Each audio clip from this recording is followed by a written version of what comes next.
Well, remember at the beginning of the season when we were all talking about the Diamondbacks having a top 5 pitching staff? Yeah, about that.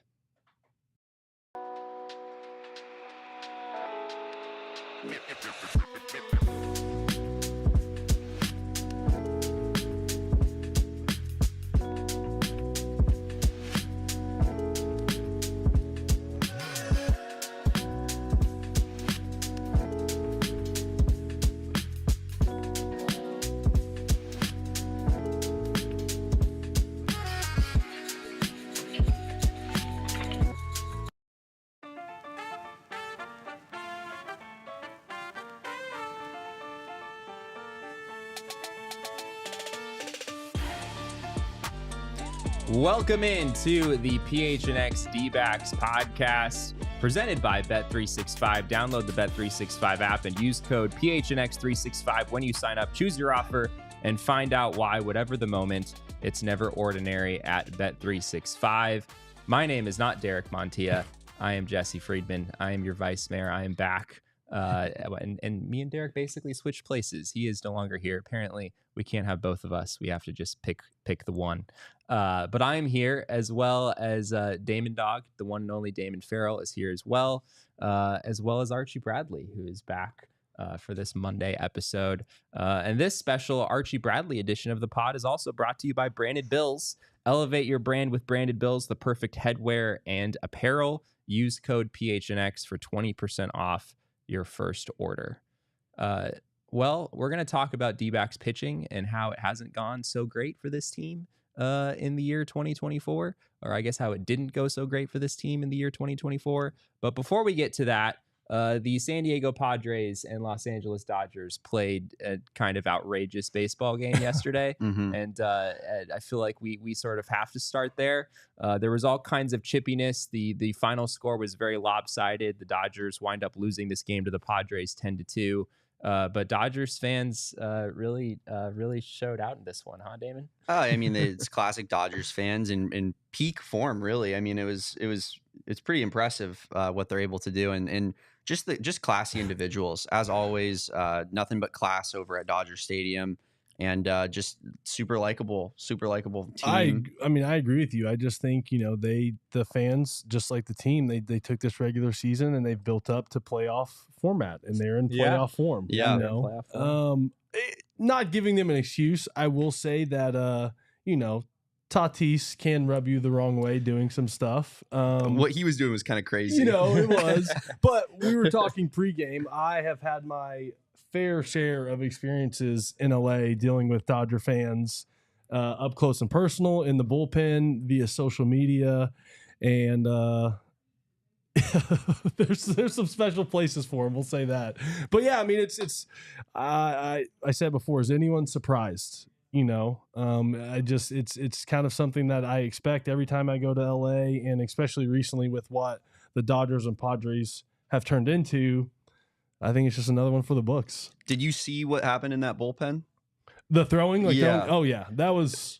Did anything like that ever happen? Do you have any stories from being out in the bullpen there? And, of course, let's put a explicit for sure filter on it. I think it's what's great about sports, right? Like, one thing that I've noticed since not playing or even being around more is what the Nets have kind of done, the access it limits. And then also I don't know. I feel like any other sport, maybe basketball or courtside, but the bullpen is away from everyone, surrounded by opposing fans.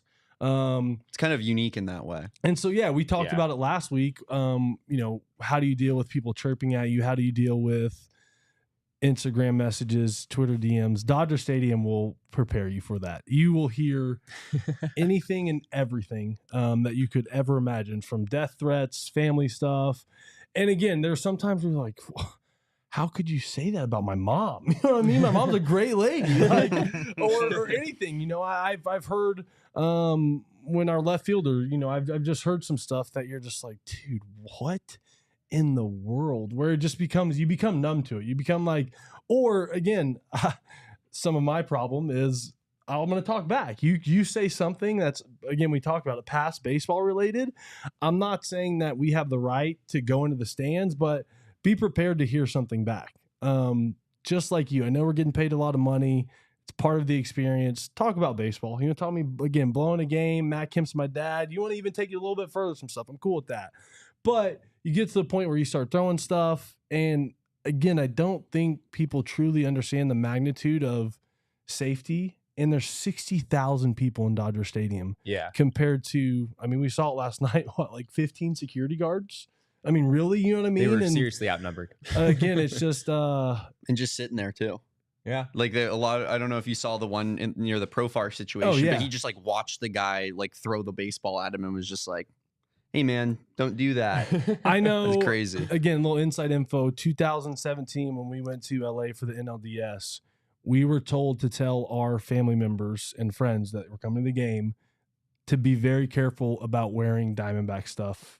Even though they were in the family section and they were going to have people around them, but be very careful about wearing and promoting stuff. So it's a great story. I talked to my mom, and my mom's like, "Oh, can you give me 2 extra tickets? I met 2 Dodgers fans at this taco place 8 down the road, and they're your fans now. They want to come sit with us." So I was like, "Mom, I love you, but I can't leave 2 Dodgers fans family tickets."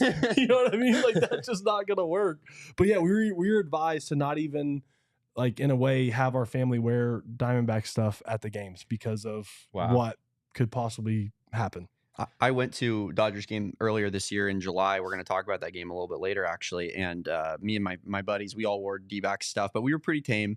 But there was like a guy like 3 sections ahead of us that was a D-backs fan that was just so loud and obnoxious all night long. Christian Walker had a great game and the D-backs won. And I was really genuinely concerned for that guy's safety. Yeah, I mean, things got to a level yesterday where this game had to be stopped. Yeah. Right. This game basically was at a standstill for about 10 minutes. There was all kinds of craziness happening in left field around Jurickson Profar. There was a fan that, threw a baseball basically right at him. Missed him, fortunately, but didn't miss him by much. There was debris of various types being thrown on the field and right field around where Tatis was. There was stuff being thrown in the bullpen area as well. And it got to a point where, I mean, obviously D-backs fans, like, there's sort of a sense around here that Dodgers fans are basically the worst people on earth as far as many of us are concerned, right?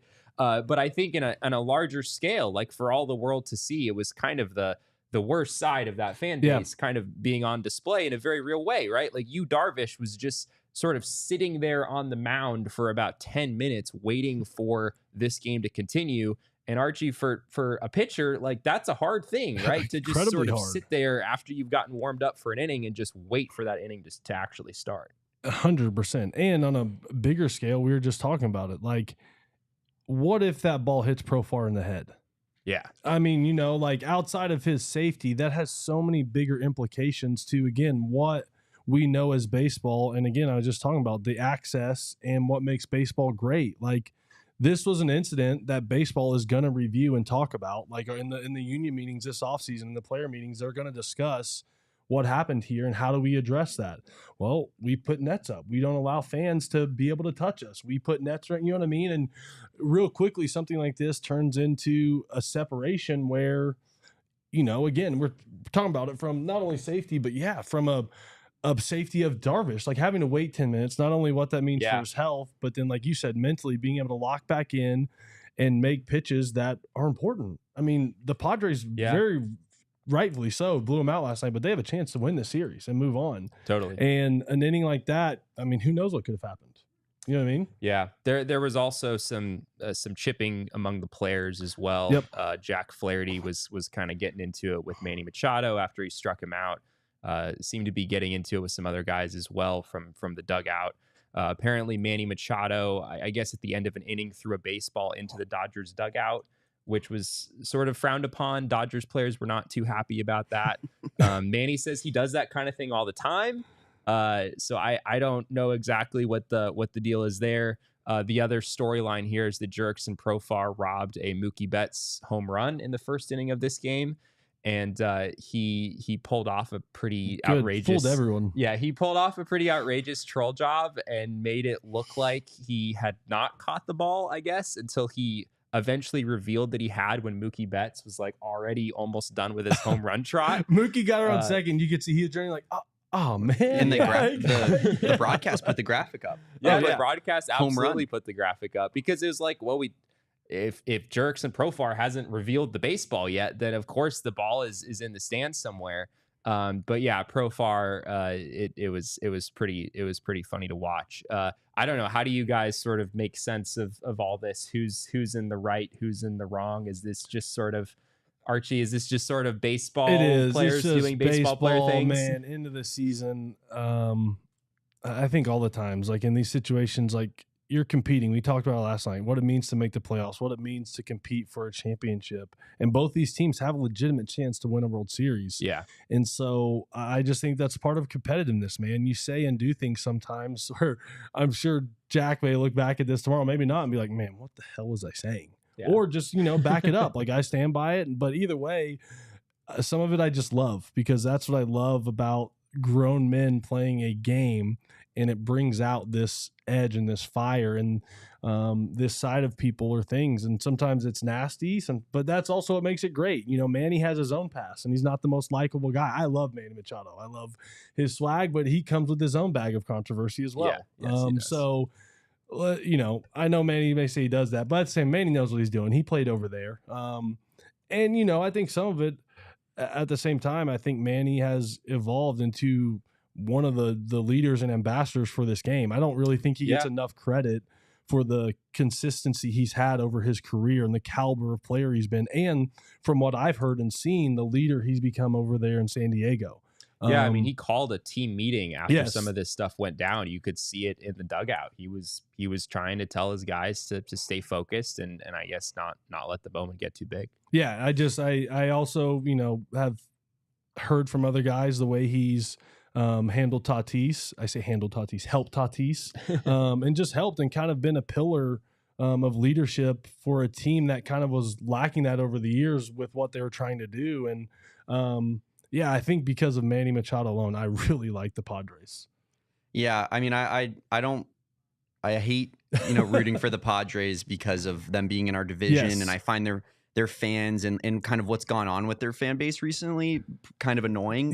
Because they made that switch to brown. I think it became kind of a fashion statement, and then the Padres got a lot of really good players, and all of a sudden the influx of Padres fans, especially here in Arizona, just skyrocketed, which is pretty upsetting to me. But that being said, like if you're against the Dodgers, you're my friend. The enemy of my enemy is my friend.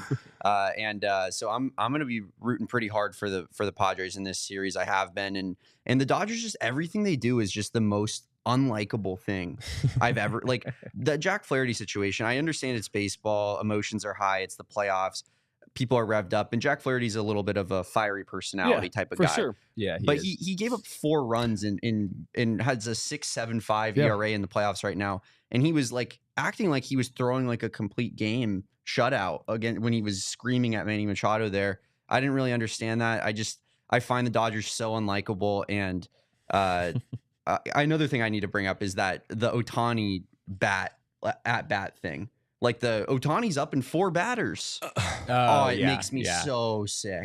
I can't deal with that anymore. Every time I see that, I'm incensed. So I'm watching the Cardinals-Niners game, and Ohtani pops up in the middle of the field, and I'm just like, I get it, dude, but come on now. I know that so everyone always talks about baseball doesn't promote their stars well enough. I completely agree, and I think that what we're seeing is them trying to completely flip that narrative, which is fine, but the way that they're doing it with one specific guy is just so infuriating as a fan of a rival fan base. Not from only that team. Can we talk about game 1 and the interview in the 9th inning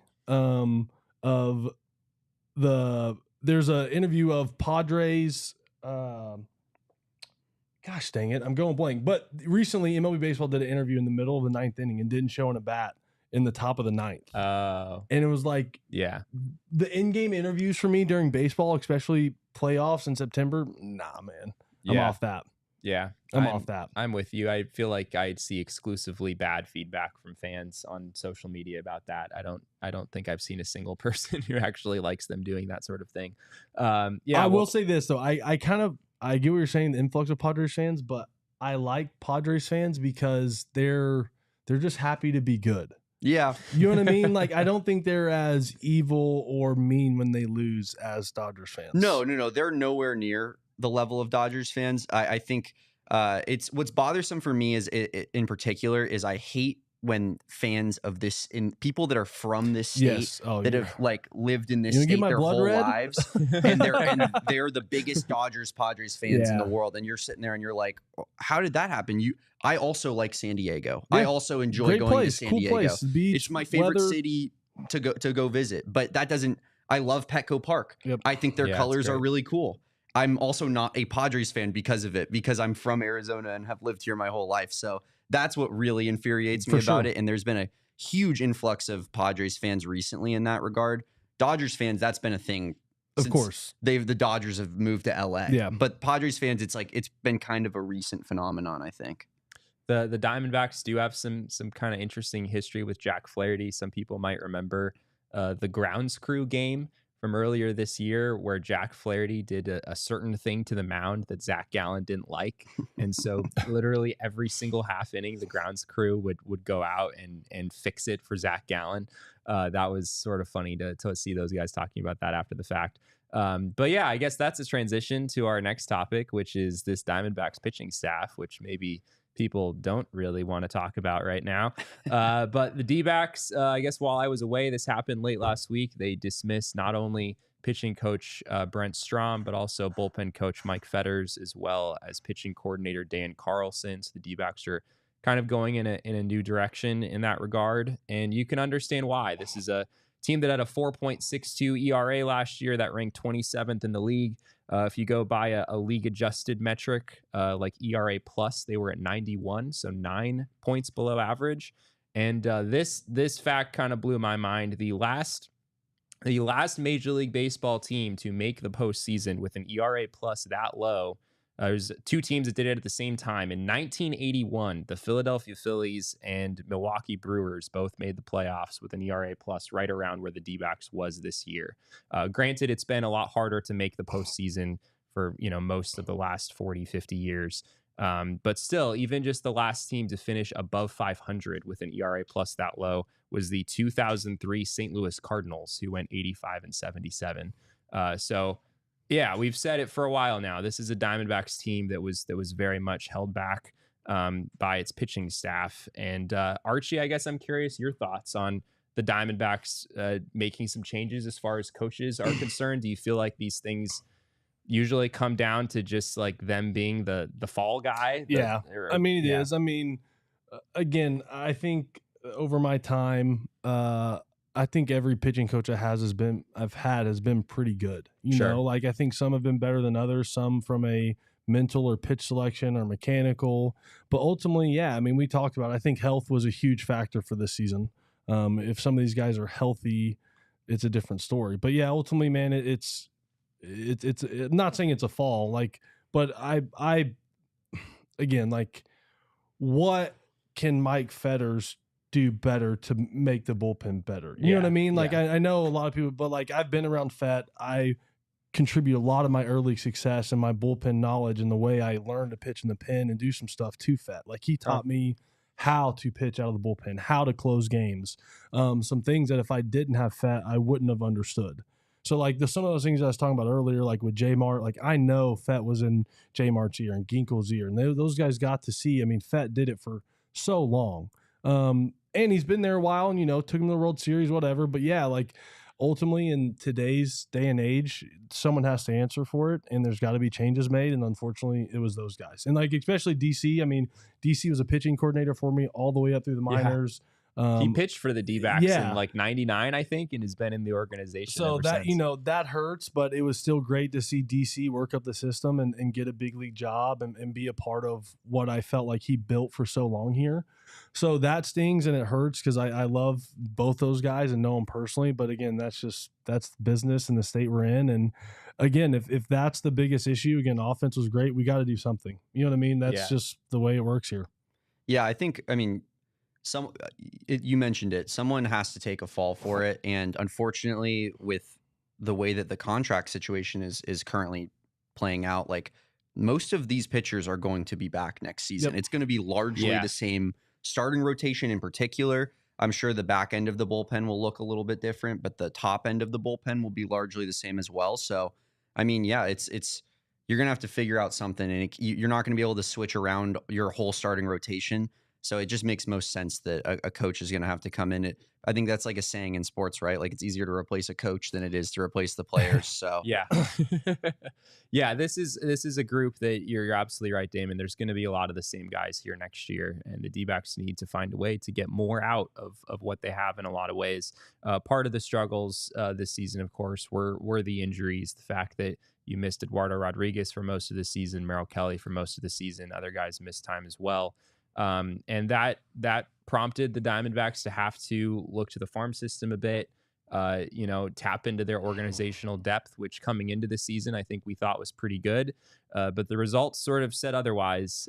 We have some graphics here of all the different guys who came up for the D-backs and started some games for them when other guys were hurt. And these numbers are not pretty. If we go to, the openers here, the D-backs had six games this year where they used an opener to start a game. So you're not reading a ton into these numbers. It's 6 1/3 innings combined between all those guys. I think it was Scott McGuff, Joe Mantiply, and Brandon Hughes. Thank you. Yeah, it was those three guys the D-backs used as openers. So yeah, a 4.26 ERA. So nothing alarming there. It's just 6 1/3 innings. But if you look at some of the guys who pitched a little bit more bulk, Slade Ciccone is someone who got a whole lot of reps for the D-backs, 13 starts that he made for this team, a 5.75 ERA, a 1.31 whip. It was a tough go for him. Tommy Henry also got some opportunities here. If we go to his numbers, a 6.47 ERA, a 1.69 whip. He wound up spending pretty much the entire season from, I think it was late June to the end of the year, all down in AAA, never found his way back. And then there's other guys. There's Gilbert Diaz. If we go to his numbers, he made 4 starts for the team, 4.05 ERA.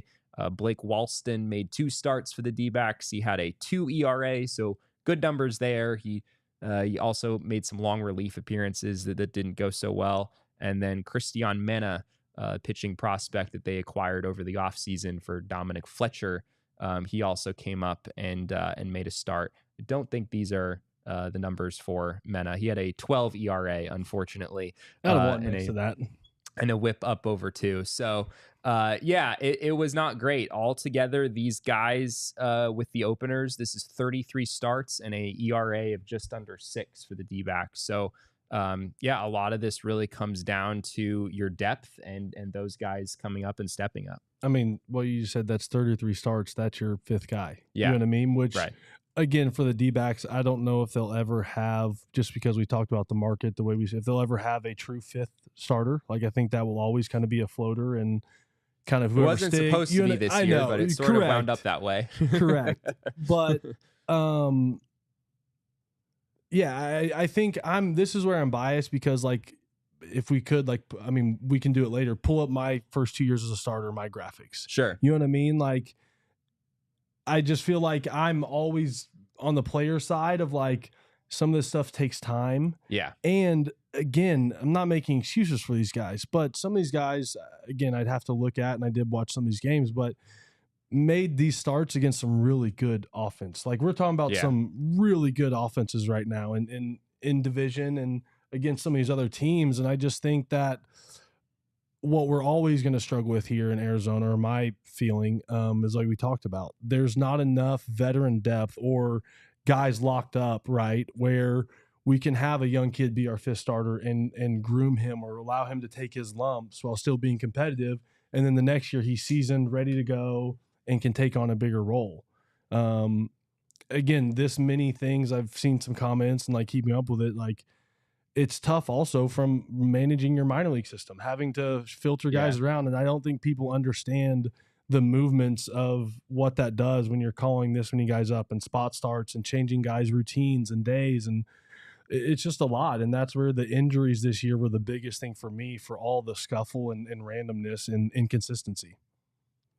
Yeah, I remember Christian Mena in particular, that one start that he made. I think it was 3 innings, 4 runs. And it's like, all right, Dodger Stadium, your major league debut. I think he was 21 years old. And yeah, like Shohei Ohtani is the first batter that he faced in his big league career. It did not go well. I think the Dodgers hit. You were there, Damon, as well, right? It was like 3 first-inning homers. Is that what I remember? And it felt like it was going to be like the grossest game I've ever gone to, and then somehow the Diamondbacks ended up winning the game. So I mean, it was crazy, yeah. But that's an incredibly tough start. Like Christian Mena, like you show up, you get on the mound, you gear up for your first pitch, and it's Shohei. Was Mookie out at that point, or was he still playing? Yeah, Mookie was probably out. But you still get Shohei, Freddie Freeman in your first in the order of your first, major league start. Like that's so tough. 2 Hall of Fame players, like you don't see that very often, and you got to feel for a 21-year-old kid. Yeah, I believe he was 21 at least at the time. So crazy. Yeah, I mean that's again. I know from my time and what I felt like I learned from 15 to 16. I mean, you know what it's like to face the Dodgers in your debut, right? Maybe did a little better than some of the guys. You did do pretty well. It was Kershaw, right? Especially, I mean, 25 and under, man. Like we got to let these guys take their lumps. I know it's tough when you're trying to go compete and win. Yeah. But I mean, you can name a ton of guys. Like look at Skubal right now. Like I know there's promise and stuff, but look at his first year or 2 years and like what he's turned into. Yeah. Not everybody's Paul Skeens. Yeah. You know what I mean? And pitchers take a little bit longer to develop than like a position player. So, you see like a Jackson Chorio or like a guy like that come in and is just a star from the moment that they step on the field. Chorio was not good for about 2 or 3 months. Yeah, but I'm just talking about in his first season in particular, as a whole, or like, Juan Soto is a great example of that. But like, you don't really see that often with pitchers. That development does take time, and that's the hard balance of baseball, right? Like the best organizations with pitchers, they know exactly when to start, throwing them into the fire and when to hold them back. And the Diamondbacks have struggled with that as a franchise for a really long time, like just awful timing. I mean, I'm sure from your experience, like the Diamondbacks, there was a time period there, and you were one of the guys where we had like the number 1 pitching prospect in baseball. Oh my gosh. For like me, 3 Skaggs, Bauer. Yep. Yeah. 3 Parker consecutive just guys. gotten called up. Yep. I mean, it was incredible. I mean, again, so far removed now, but I mean, like 2013, I was the best pitcher in minor league baseball. Yeah. Like the fact that I didn't get called up at least for September. And again, say what you want. I get controlling a time and clock, and who knows what I would have done. But I mean, I was 95 to 100 at 20 years old. In today's game, I'm called up. I'm in the big leagues at 19 or 20. Yeah, 100%. Yeah, I think so. Because back then it was still like you have to make so many starts. We have to control your innings. Where I mean, at that point, like I said, I had the best ERA in baseball. I couldn't believe I didn't get called up out of AA that year. That sucked. But yeah, I think it's tough. But at the same time, I'm always, I look at some of these other guys. Like I don't know, we could go on and on, but give these guys time.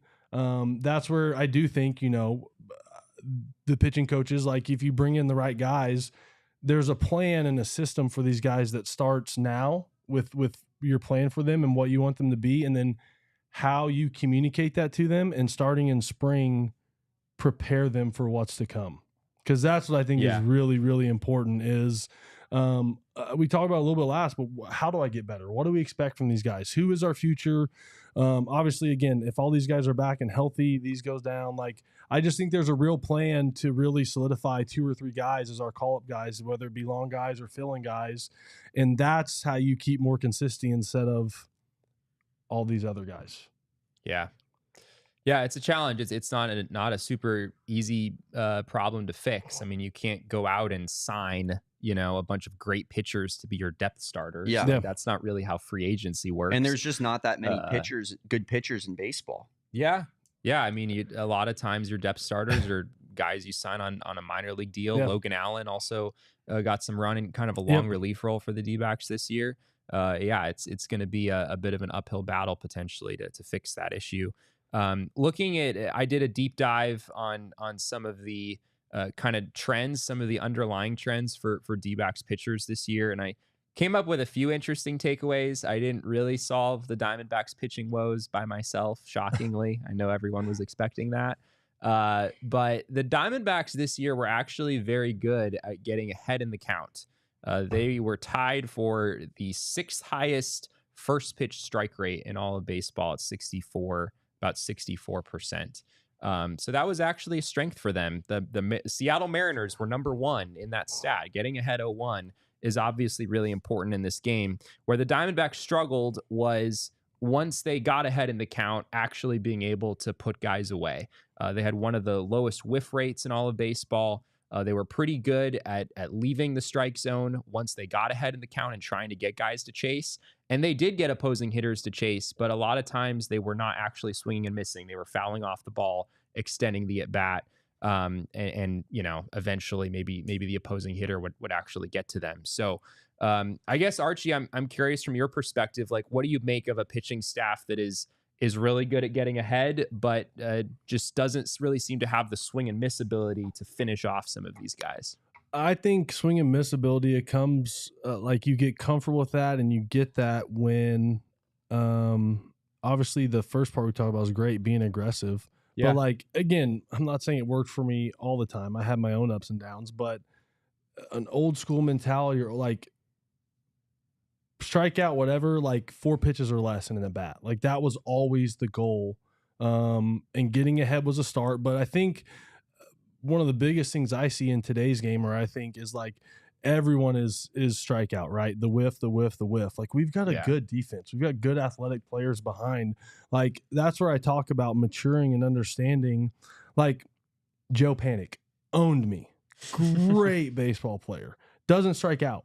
When I say I didn't understand that, I would get ahead. I would dominate Joe Panic. Strike 1, strike 2, he's patient. And then boom, battle me off, slap something to right field.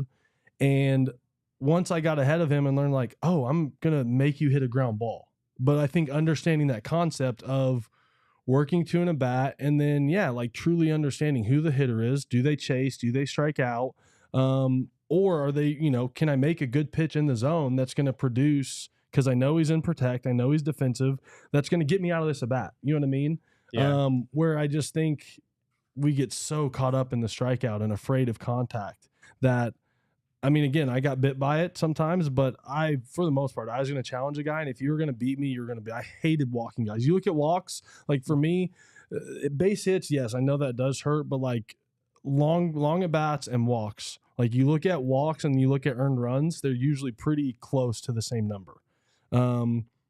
And I just think everything, you set a tone when you're getting guys out quickly, or even if not, if they're putting it in play quickly and things are happening, good things happen, momentum builds. And again, I just think trust your defense more, like attack guys versus this new wave of slider out of the zone, out, which just gets nasty. Maybe I'm jealous I couldn't throw it, but some of them like, God, did you throw 100? Let's go. Yeah. Elevate more fastballs too, like above the zone.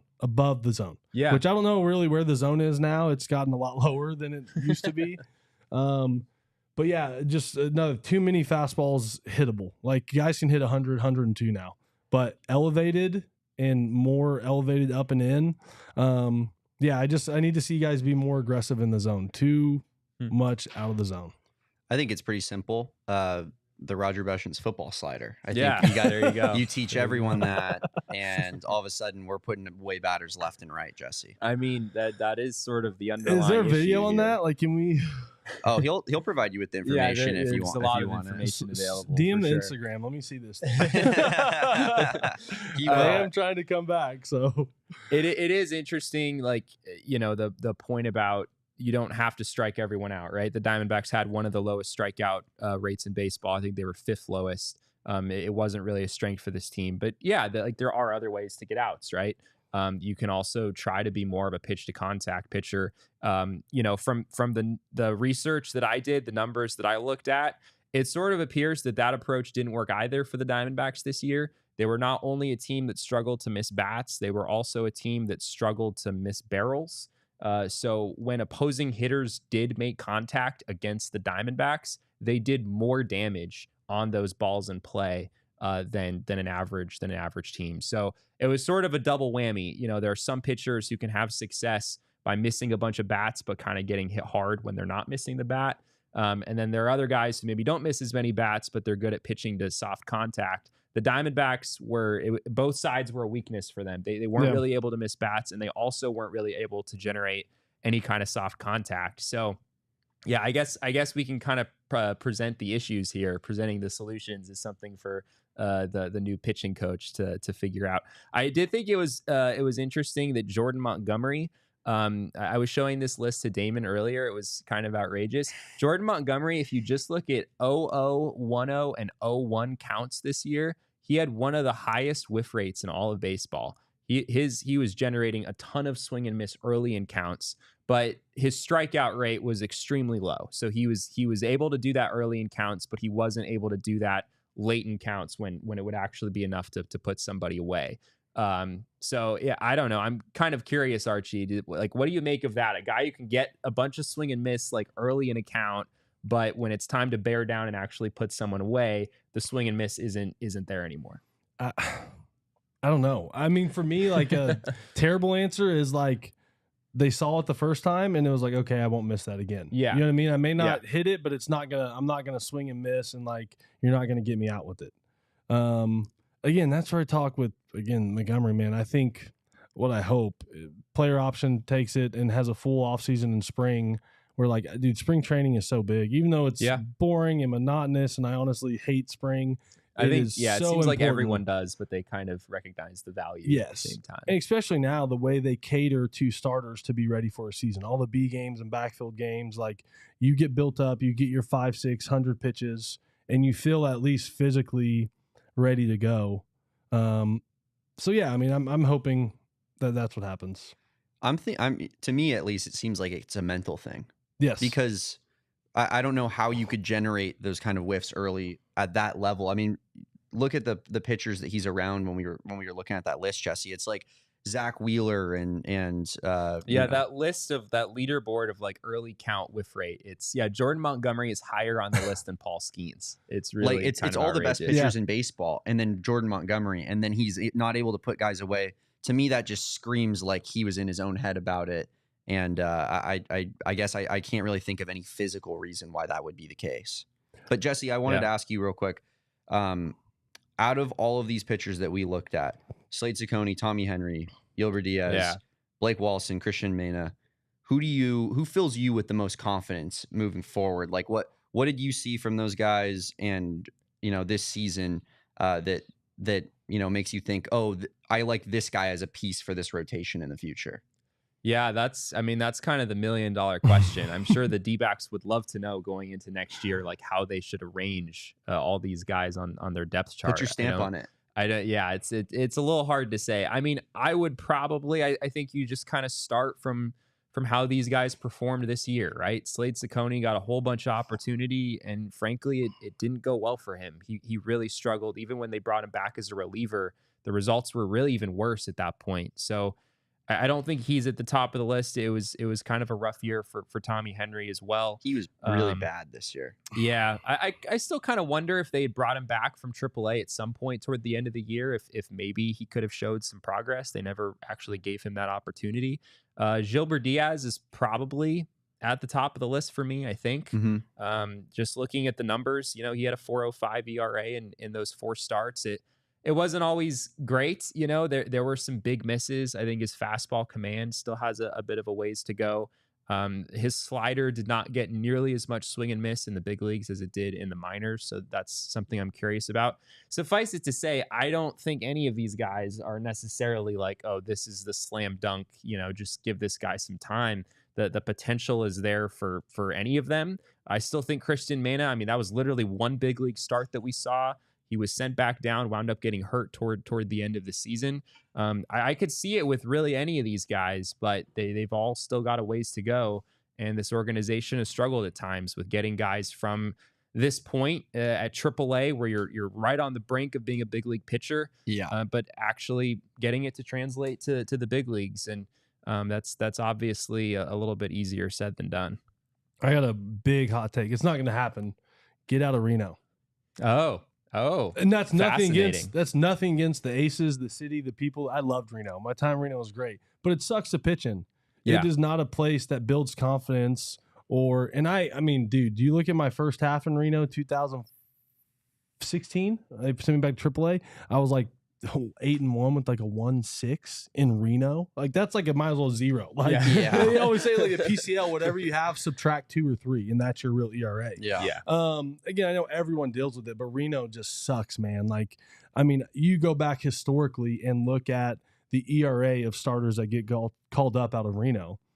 I would say the average has got to be above a 5. Yeah. Like it's just a crappy place to play, to pitch, to build pitching, in my opinion. But dude, like, get out of Reno. Let's pitch somewhere better for AAA. And I, obviously that's not realistic. I love Reno and the relationship there, but pitching there is even coming up. It sucks, man. Like there's just things that happen, especially when you're young. And I know you learn, you get over it, but some things that happen that honestly are just like, I don't think this happens in the big leagues. You know what I mean? Like, I have seen some of the craziest games and pitch counts and stuff of just, I don't know. I think in a weird way, like going through it, looking at it, Reno's a tough place to build confidence for guys. Yeah. Like I would be interested to see from a experimental standpoint if they left guys in AA longer and maybe called them up from AA instead of sending them to Reno. The problem for the D-backs is that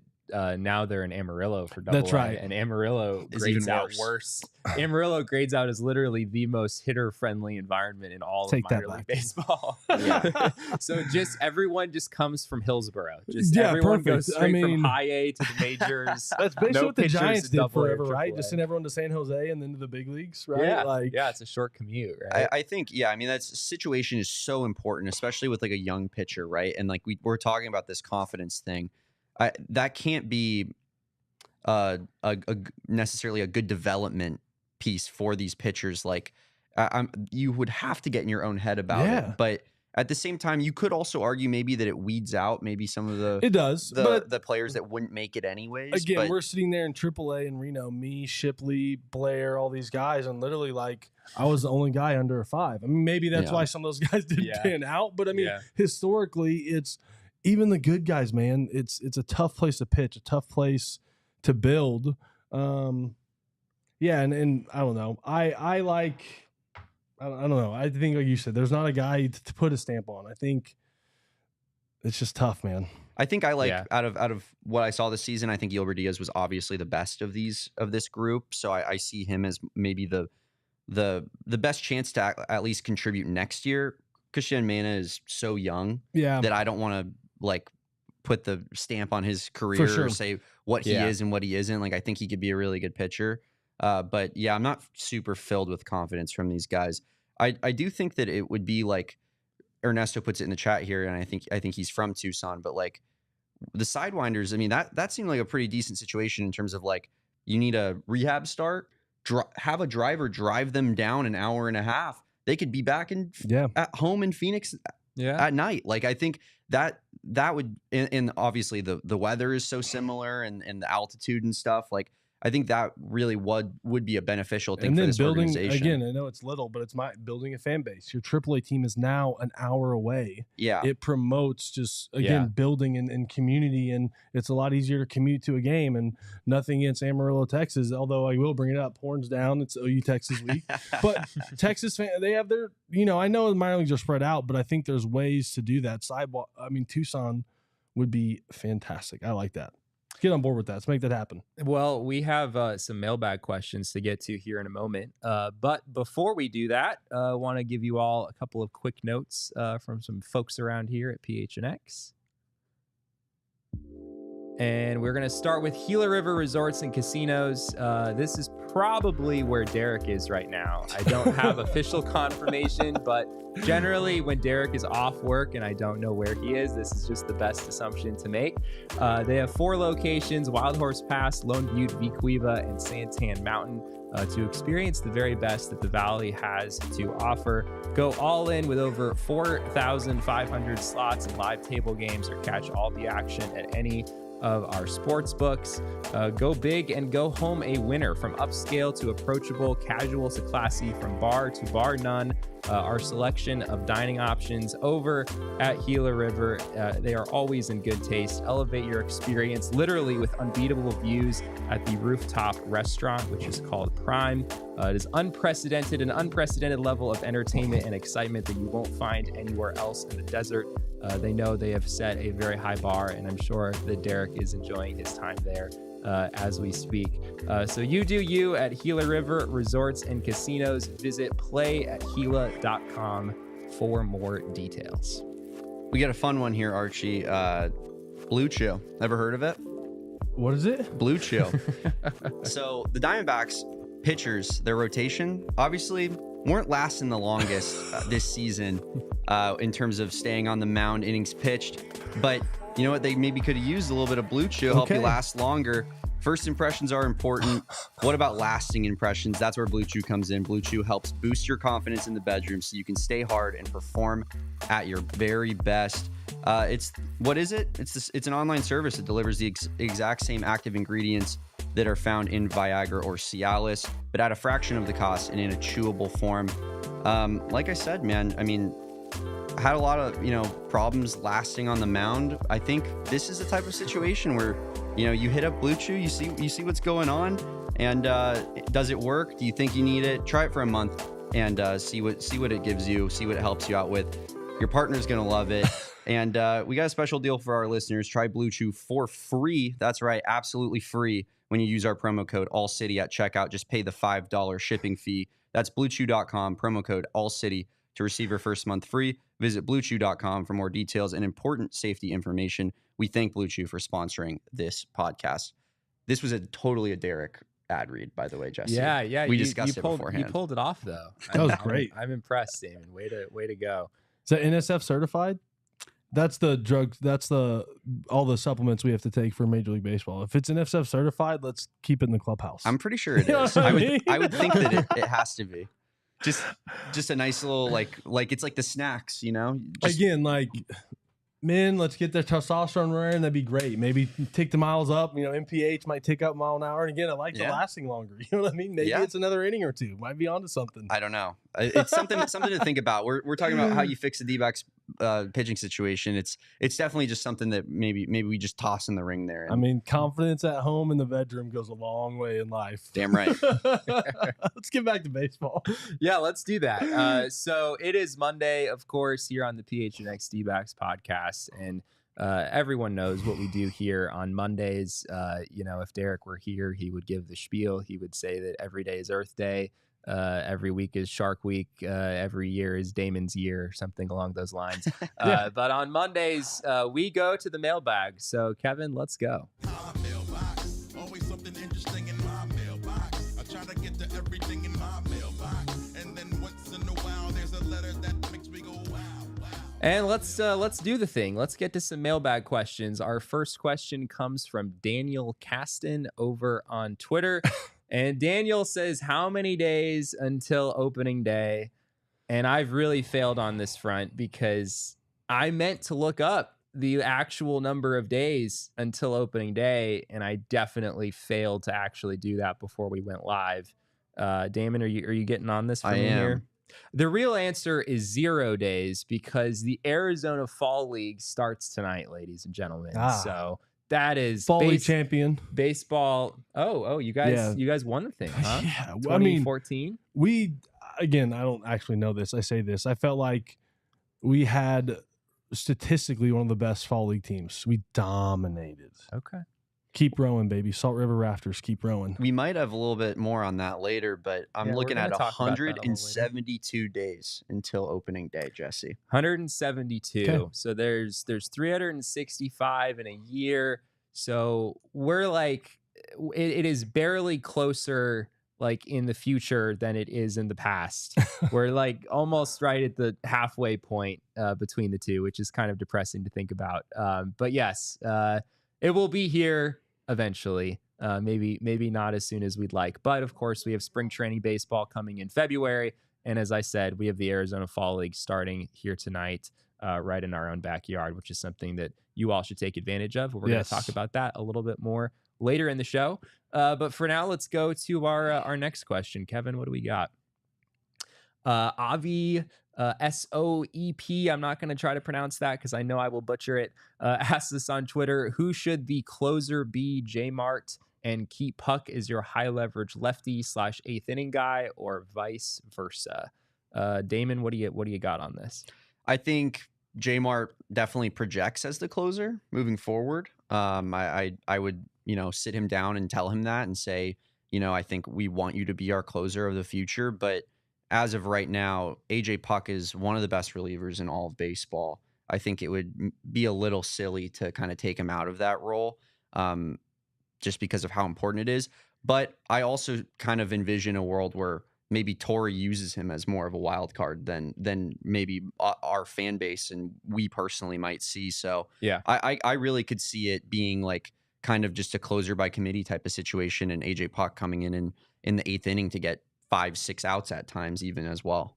Yeah, I think that's where it's tough. If you're not going to go sign a solidified guy, obviously J Mart getting some reps, then we talked about the way Puck pitched down the stretch, has had time as the closer in Miami. I think, you either, the problem with committing to a guy, right, especially early, and a young guy is where's the limit, right? If J Mart gets out to a tough start, right. I don't know. That's where I think the flexibility of, like you said, having a guy, especially in Puck, as much as I do want to be the back end, but being able to have a guy that can be a fire, the guy that can go multiple innings. You can put him in the 6th one day and then put him in the 8th, and then he gets a close when the closer's down. Kind of like what I did, my time. I don't know, like you said, but at the same time, Puck has it.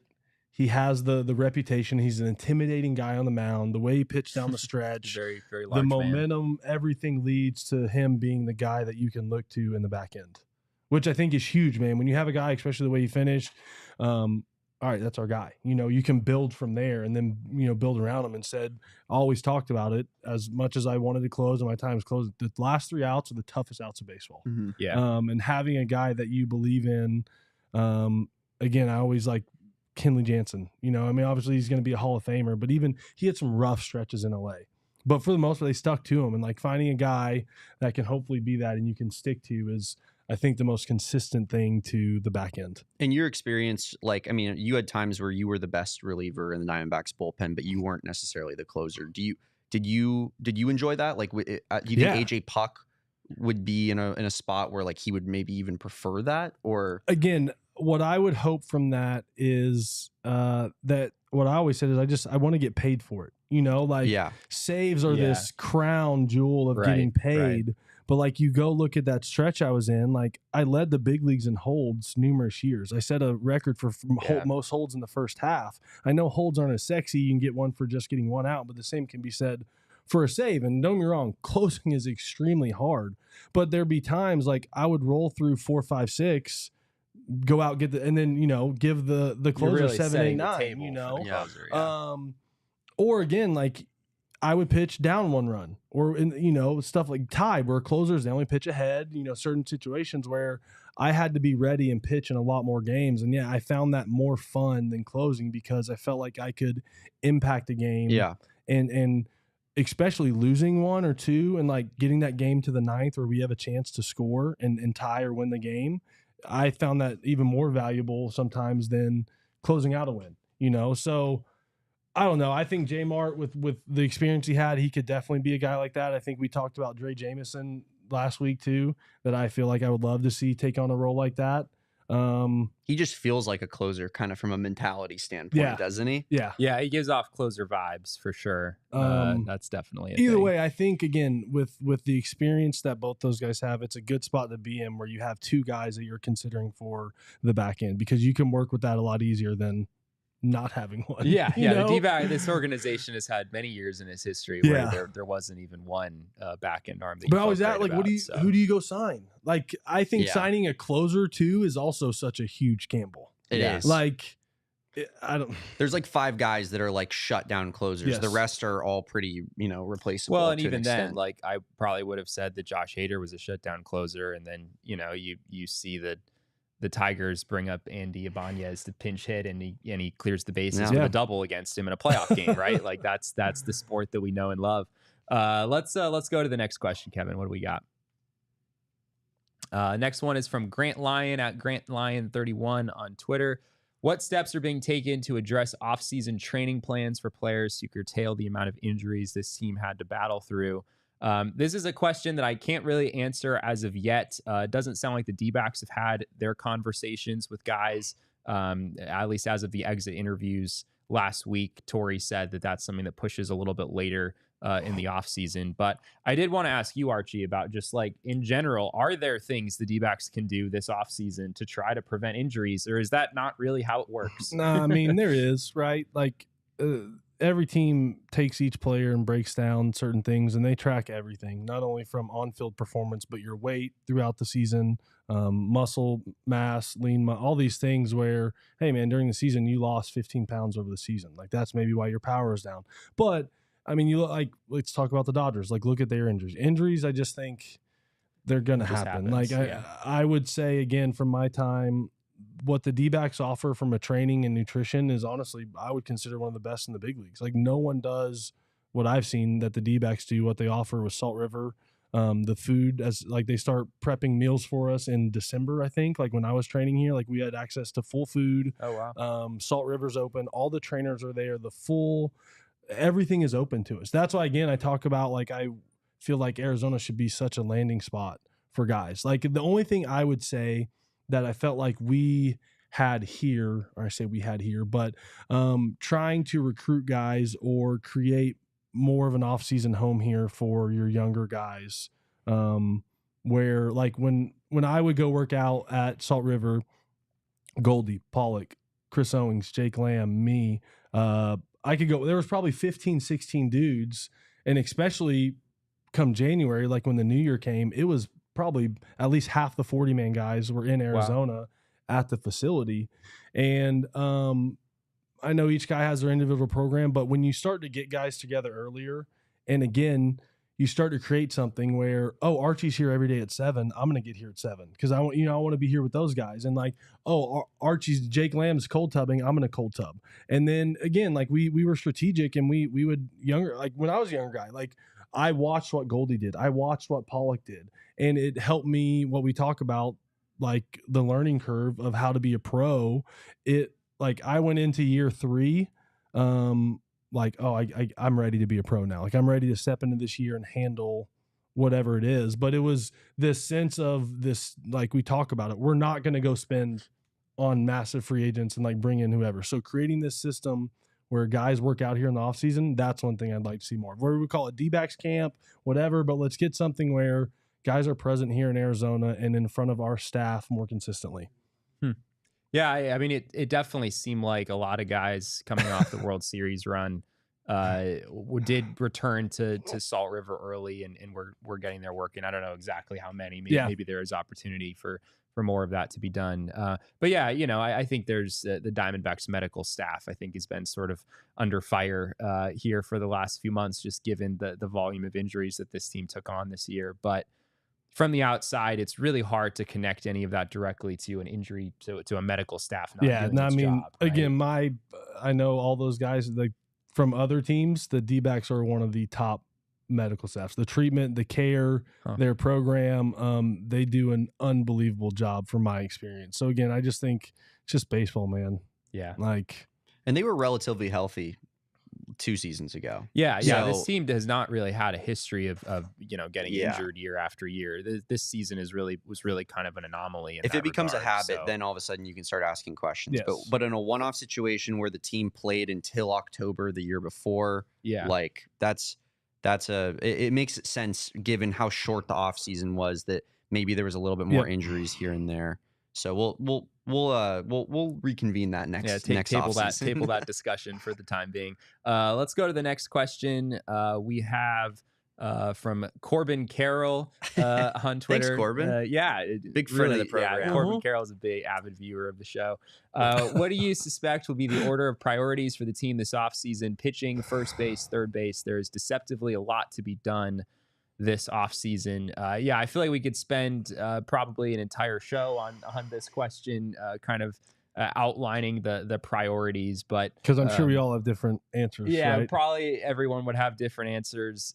Damon, I guess I'll start with you. What does your priority list look like for the offseason? Well, I mean, I think just immediately off the bat, like the pitching staff was like the 27th best pitching staff in baseball. So that's like jumping off the page at me. That's what needs to be fixed the most. But that being said, losing Christian Walker would be a massive issue for this team potentially, unless Pavin Smith, of course, is just a 900 OPS guy for the rest of his career. He is. Who knows? I think, to me, I guess from a third base perspective, I think it's pretty simple. I think Gino played himself into getting that option. I think that option gets picked up. And then I don't know. I guess with the floor of this team where it's at, I think maybe Christian Walker might be the most important piece in my opinion. Just because I think this offense was so good. You keep all those guys together. You get a little bit of development from your pitching staff. You get healthier Gallen and Merrill Kelly, hopefully next season. And that should, on paper, improve the pitching staff a lot. So I agree. I'm going to go with Christian Walker. And I'm biased. He's my boy, but I think it's deeper than just a contract. It's a statement piece. Like, it's, again, the Diamondbacks committing to a guy and allowing him to call home and be a solidified piece for this community. Along with Marte. And again, you solidify that for me. Like I said, Walker was great and he's become a great player, but leaving there, playing for other guys, like the value of what a first baseman does, like it is, I mean, obviously offensively, but again, he's been here, he's been a staple, part of a World Series run, wild card team, been through the worst of the worst here. Yeah. Again, he's a guy that I want the Diamondbacks to commit to and make a franchise player here.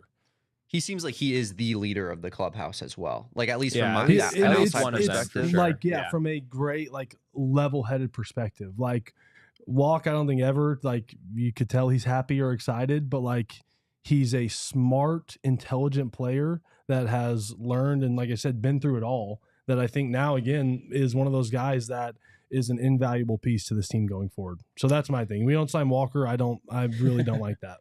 Throw the rest of the priority list out the window if you don't.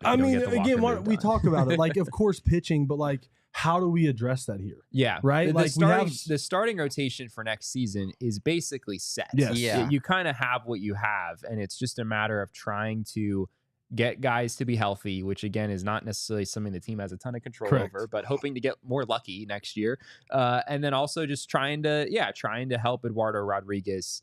Kind of find his way back to maybe what he was in Detroit, and trying to help Jordan Montgomery, of course, find his way back. There's not a whole lot of tangible things the team can do.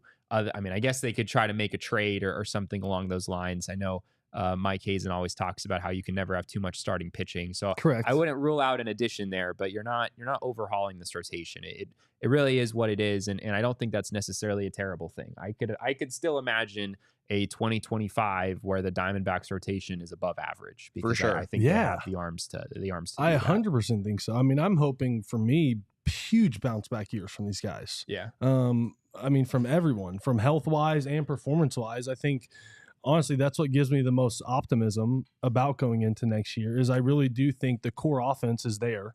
Yeah. So of course, as always, the adding of the pieces and the fourth outfielder and platoon guys, but like from a rotation standpoint, I feel, I say as confident, but as good going into a season, just because they were here. They did struggle, but like there's a lot of optimism, I think, and excitement for a D-backs rotation going into next year. I think it'd be interesting to look at, like if you just looked at team ERAs, I wonder if like the Diamondbacks staff would probably, I would imagine, fill you with the most confidence in terms of the bottom of the barrel type of teams going into next season. They're not in great company, frankly. No, but I'm saying, like, I don't even think it's really close. Yeah, no, I don't think it's close either. I think if you're looking for, you're trying to make a bet on what rotation has the best chance to bounce back next year or something along those lines, I think the Diamondbacks would probably be near the top of that list. So yeah, all that to say, Starting pitching, you're not necessarily looking at a ton of movement there. Re-signing Christian Walker seems like a top priority for probably all of us here. The DH slot, you're going to have to figure out what you want to do Tanner there. put that in there. That's With, another. I think that might be number two. That's pretty important. I mean, Jock Peterson, Randall Grichuk were an enormous part of this offense. I mean, it was basically an elite DH situation that the D-backs had, and right now they don't really have any of that. Assuming that both of those guys don't return on those mutual options. So there's some work to be done there as well. JD Martinez a free agent? I believe so. Yeah, I believe JD Martinez signed a 1-year deal in New York, and there you go. Loved hitting here. He enjoyed it here. Just it's such an important piece now. I mean, it stretches your lineup, and especially with the production we got out of it. I mean, it'd be really tough to take a step back in that role. And now it is. Yeah. You can sign guys just for that. I mean, it's exciting, and I think that's a huge piece for us. I got my eyes on Santander. I don't know. Anthony Santander. That just he's a switch hitter, you know. Yeah. I think he hits from both sides of the plate, so you don't have to worry about a platoon. And I mean, I don't think he wouldn't be cheap at all. But that's just kind of what comes to mind for me as someone that interests me. He hit 44 bombs, so yeah, that's crazy. I didn't realize he hit 44 home runs this year. He had quite a season for the Orioles. The price tag there might be high. Yes, we could talk about this for another 45 minutes. Let's go to the next question. Chris in Phoenix, legend. We love Chris in Phoenix. Do you think Kendrick and company have told Montgomery that he will be a mop-up long reliever next season if he accepts the $22.5 million player option? So another season of quote-unquote no stats, hurting his value for his 2026 contract and beyond, thus praying he turns down the option. That's an interesting idea. I don't think the Diamondbacks are doing that. Obviously, Ken made some very critical comments about Jordan Montgomery publicly the other day, which did at least float the idea into the universe that maybe the part of the intention was trying to get Jordan Montgomery to be like, oh, maybe I don't want to come back to the team that's talking about me like this publicly. But I don't know. That seems maybe a little bit too far. I mean, I think the Diamondbacks have also spoken publicly about how they think that Jordan Montgomery could bounce back next year. And maybe it really is just as simple as him having a full spring training. And if he comes back next season and looks good, the Diamondbacks are going to give him a job. They're not going to just leave him out in the bullpen if he looks anything like what he did last year. And I mean, it's $22 million.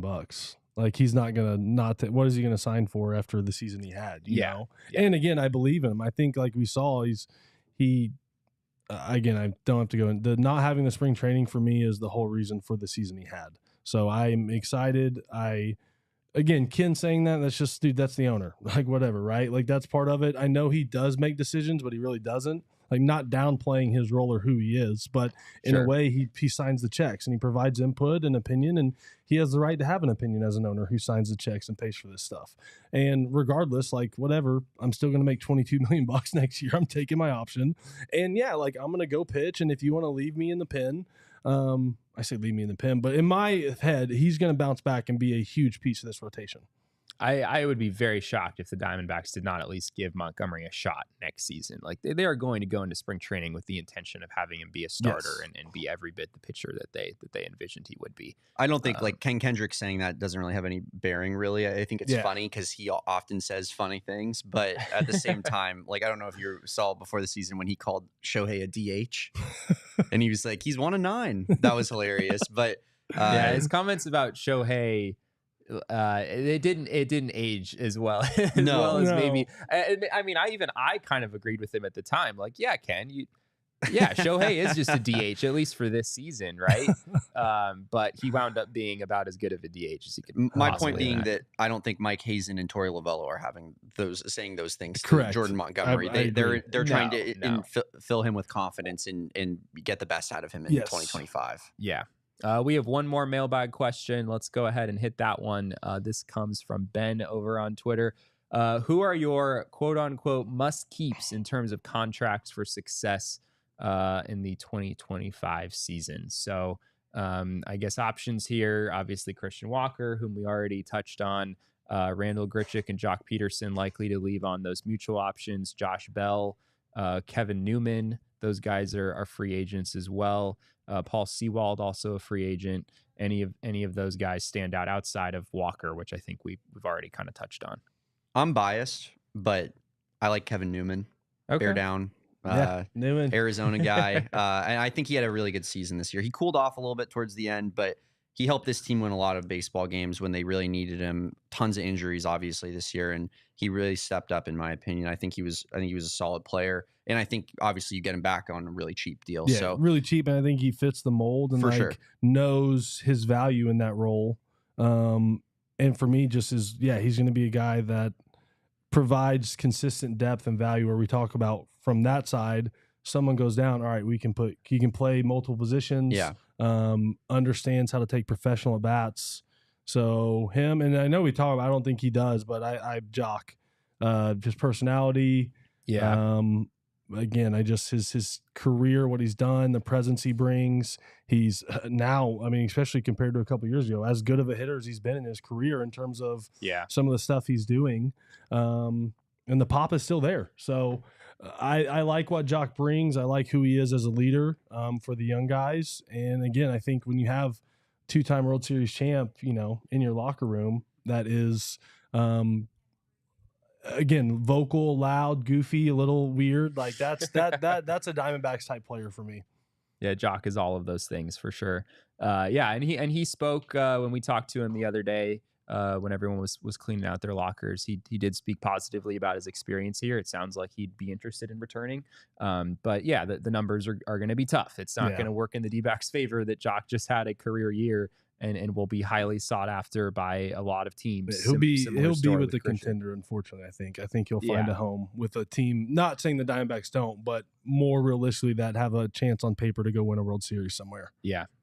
Yeah, it'll be interesting to see how all of that turns out. We are going to look at some Arizona Fall League players, preview what the D-backs have going on there. Again, that league starts tonight. We'll get to that here in just a moment. But first, a couple of more quick notes from our friends around here at PHNX. I want to tell you about Branded Bills. Branded Bills, they have just some outstanding headwear and apparel options. I recently became a U of A fan. Damon knows this. I didn't go to either school, and I felt like I just had to pick one. And because of the hat. And part of my decision was that I think U of A, from what I can tell, my outsider perspective is they've had a wee bit more success, generally speaking, than Arizona State. But yes, the logo and the way that Branded Bills represents that was also at the top of the list. So they have some outstanding stuff if you're an ASU or a U of A fan or just about any other college, university in the country. They have some really outstanding stuff, whether you need snapbacks, truckers, fitteds, beanies, or tees. Branded Bills has you covered with performance and with style. And they are a local company also right here in Mesa, Arizona. So always love to support local options when we can as well. So if you're not already familiar, or even if you already have a giant Branded Bills collection, be sure to head over to their website at brandedbills.com and use code PHNX for 20% off your first order. Unfortunately, no playoff baseball here in the Valley, but we do have Suns basketball starting up pretty soon. We had Suns basketball yesterday. A big preseason win over the Lakers. Yeah, absolutely. Huge. And then you got Rowdy fan got kicked out. That was interesting. Saw that. You got, of course, Arizona Cardinals football heating up a little bit. Huge win yesterday in Santa Kyler Clara. Murray. Yeah, I mean it's season for sports around here, other than baseball, essentially, and no better place other than Game Time to pick up tickets for that kind of stuff.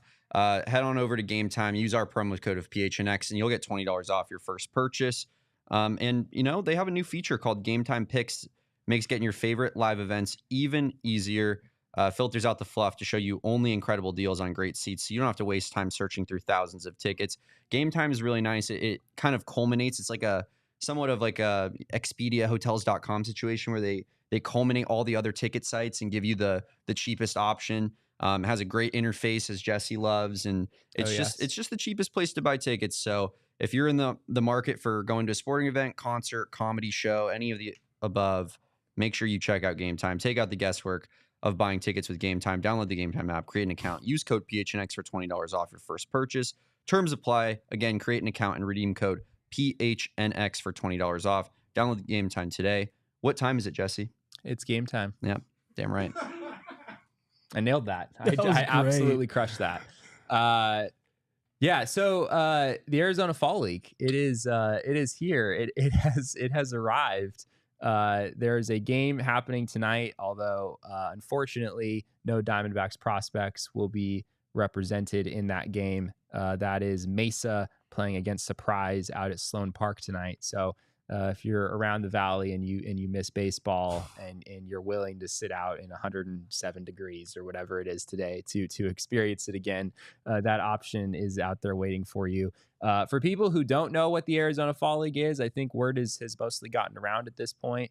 But I guess instead of me trying to explain it, we should have someone who participated explain it. Archie, what is the Arizona Fall League? Arizona Fall League is a collection of top prospects / identified players that teams think have a chance to make an impact in the big leagues next year, or a couple of the younger guys that they think it'd be very valuable for them to experience playing with these caliber of players and playing longer into the season, especially for maybe some of these college guys that got drafted, only played 2 months of the season. The Fall League is a great chance for them to continue to showcase their skills, play more baseball, learn, and for these teams to really kind of evaluate what we were talking about, who these guys are and the role they might play in their team's future. So the Diamondbacks this year have 8 representatives. The way that it works is there are 6 teams scattered around the valley. Each of the Fall League teams is connected to 5 major league organizations. So the Diamondbacks, all of their prospects are part of the Salt River Rafters. So their home stadium is Salt River Fields, of course, the same home ballpark as the Arizona Diamondbacks. Yeah, the Diamondbacks have some very noteworthy participants this year. So if we look at a list here, they have infield prospect Tommy Troy, who of course was a recent first-round draft pick for them just a year ago. They also have infielder Gino Groover, who's someone we've talked about on this show a lot the last few months. He is participating from Double-A. He had a really good season, was called up to Double-A on September 1st and absolutely raked in Amarillo once he got there. So that's an exciting name to keep an eye on for the D-backs. Christian Robinson also will head to the Fall League for the D-backs.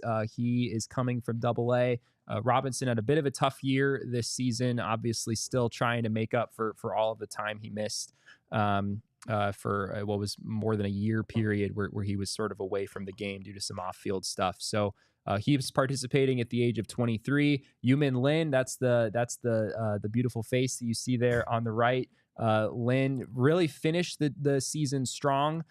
He belongs in a category of player along with almost everyone else on this list who spent considerable time on the injured list. That's something we see a lot where teams will send guys to the Fall League just to kind of make up for that lost time.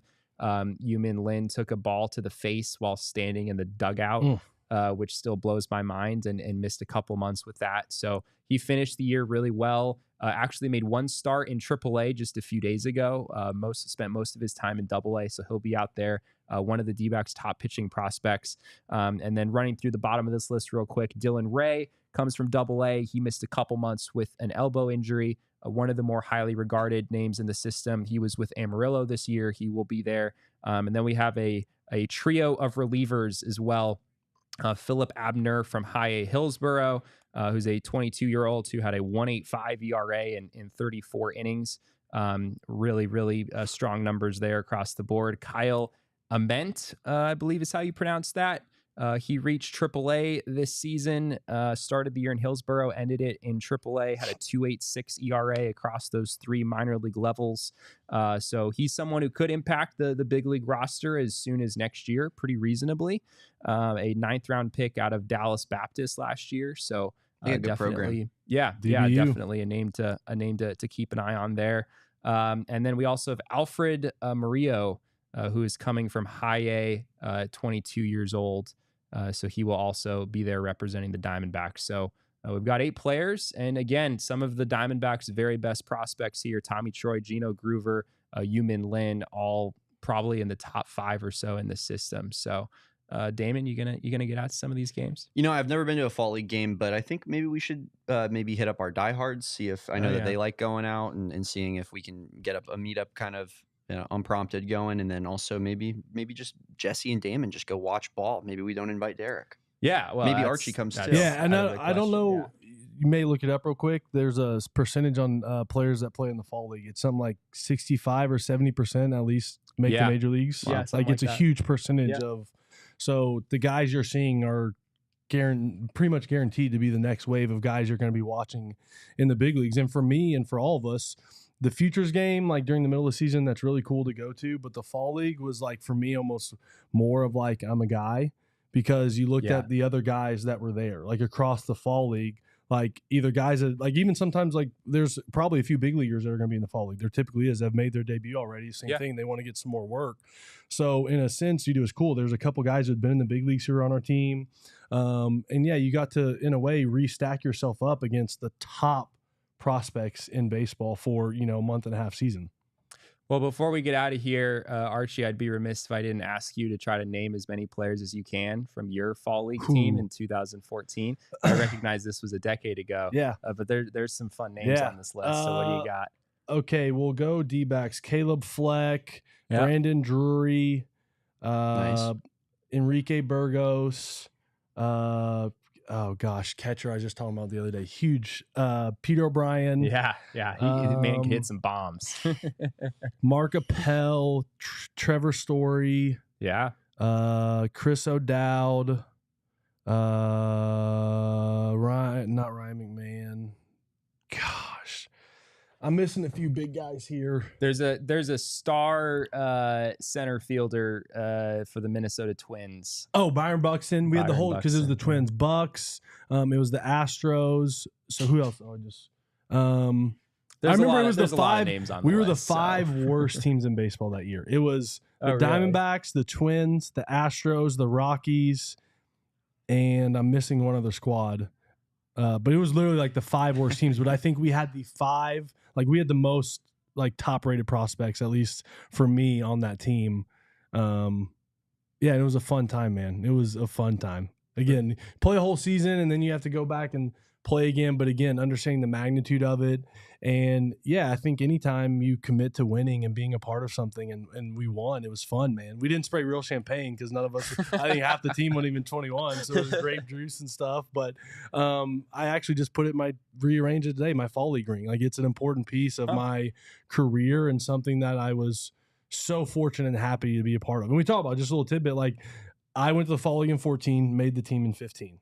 Dan Carlson followed me around everywhere during that fall league year. And like, I had a really bad 14 minor league season. I went to the fall league and DC in the fall league. And next, I make the team in 15. So it is a huge, valuable piece for these prospects and these kids that are getting to play in it. Rafter for life.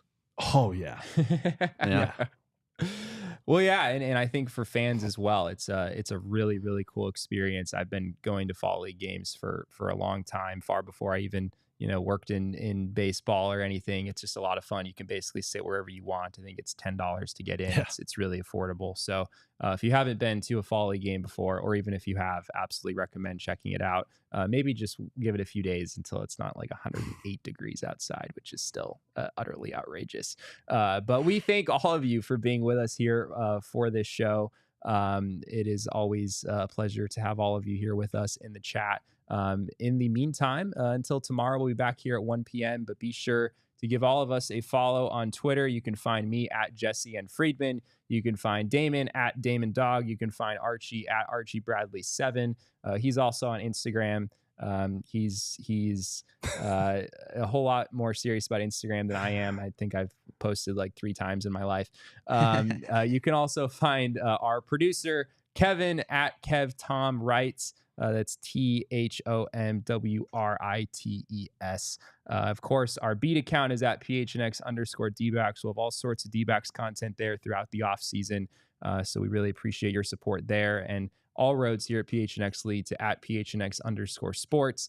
That is on Twitter, Instagram, and Facebook. Well, thank you all again so much for being with us here today. We really appreciate your time. And remember, kids, baseball is fun, but it's so much more fun on the first day of the Arizona Fall League. We all silly like the mayor.